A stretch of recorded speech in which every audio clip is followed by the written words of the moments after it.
এই দেশে কৃষকের ছেলে প্রধানমন্ত্রী হওয়ার স্বপ্ন দেখতে পারে না, আমরা এরকমটাই দেখি। মানে তরুণদের রাজনৈতিক দল এনসিপি বলেছে তারা এক রাজনৈতিক ব্যবস্থার দিকে যাবে যেখানে কৃষকের ছেলে বা সমাজে নিম্নবিত্ত পরিবারের একজন সন্তানও যেন দেশের প্রধানমন্ত্রী হওয়ার স্বপ্ন দেখতে পারেন, তারা যেন মেধা ও প্রজ্ঞায় সেই স্তরে পৌঁছতে পারেন। এই ভিশনকে আপনি কিভাবে দেখবেন? কারণ আমরা যেটা দেখেছি বড় দুটি দল আওয়ামী লীগ বা বিএনপিতে সেই সুযোগ আসলে নেই। শুধু কৃষকের ছেলে কেন, রাজনীতি করতে করতে ধরেন ভীষণ অভিজ্ঞ। আমি যদি মির্জা ফখরুল ইসলাম আলমগীর সাহেবের কথাই বলি, তিনি বিএনপির খুব বিপদের সময় তিনি বিএনপির মহাসচিব, দীর্ঘদিন বিএনপির যত ঝড় ঝঞ্ঝা উনি দেশে থেকে তার পিছে সামনে নিয়েছেন মহাসচিব হিসেবে। কিন্তু তিনি কি কখনো চিন্তা করতে পারেন যে তিনি আসলে ওই দলটিকে একদিন লিড দিবেন বা তিনি ওই দলের হয়ে প্রধানমন্ত্রী হবেন? সেই চর্চা ছিল না, কিন্তু তরুণরা বলছে তারা সেই চর্চাটি তৈরি করার চেষ্টা করবে। তাদের এই ভাবনাকে আপনি কিভাবে দেখেন? বলে না ভাই, একটা বয়স থাকে যে আপনি দুনিয়া পরিবর্তন করতে চান, তারপর আপনি আপনার নিজেকে পরিবর্তন করে ফেলেন।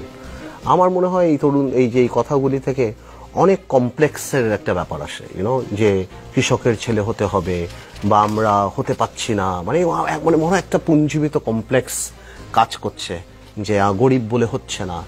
এটা আসলে সত্যি না। Politics is a different ball game.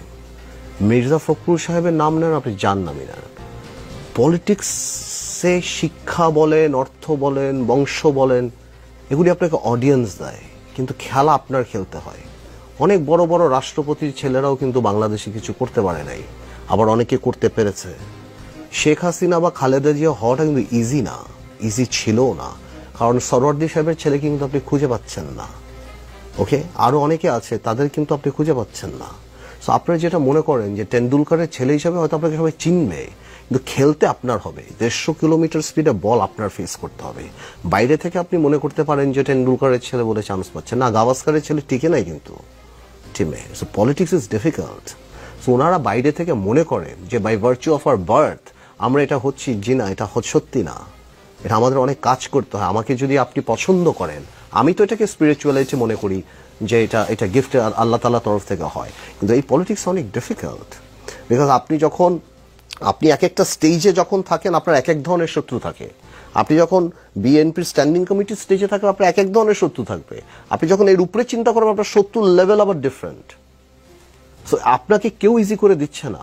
Tarique রহমানের জন্য ইজি ছিল না গত 17 বছর, অনেক কঠিনই ছিল, অনেক কিছু পোহাতে হয়েছে। তো ছাত্ররা যে কথাগুলি বলছে আমার কাছে মনে হচ্ছে যে খাবার টেবিলের বসে কথাগুলি রাজপথে নিয়ে বলছে। আমার কাছে এটাকে একদমই লজিক্যাল মনে হচ্ছে না। অবশ্যই কৃষকের ছেলে, গরিবের ছেলে, ধনীর ছেলে, ফিল্ম স্টারের ছেলে যে কেউ হতে পারে যদি তার মেধা থাকে, যদি তার পলিটিক্যাল এডুকেশন থাকে। Masters pass, PhD pass, Oxford Harvard matter করে না, পলিটিক্যাল এডুকেশন সেটা দরকার। আর সেটা সময়ের সাথে হয়, এক্সপিরিয়েন্সের সাথে হয় বাংলাদেশে। আর বাংলাদেশের ওই সিস্টেম নাই যেখানে আপনি জাস্টিন ট্রুডো দিয়ে দেবেন। এই দেশের মানুষ একই জায়গায় সাইদি সাহেবের ওয়াজ শুনে আমার মমতাজের গান শুনে। ওকে, আপনার অনেক বড় বড় ডক্টর কামাল হোসেনও খালেক সাহেবের কাছে হেরে গেছে। এইটা রিয়ালিটি। আপনি পছন্দ করেন না করেন সেটা অন্য কথা, যেন আমি এটা পছন্দ করি না। ইলেকট্রাল ভোট এখন পর্যন্ত 2 মার্কায়, ভালো হোক খারাপ হোক। আপনার যদি যোগ্যতা থাকতে বের করে নিয়ে আসেন আপনি, ইট ডাজন্ট ম্যাটার। ওইটা অন্য কথা। ইউ ক্যান কমপ্লেইন যে এটা এরকম, এটা এরকম, আমি হবে না, মেধা দিয়ে হবে না। মেধা দিয়ে কি সবাই হয়? মেধা আলা সবাই কি বাংলাদেশে সবকিছু হয়? সবাই কি হার্ভার্ড থেকে বিবিএ এমবিএ পাস করে এসে বড়লোক হতে পারে? It doesn't work like that.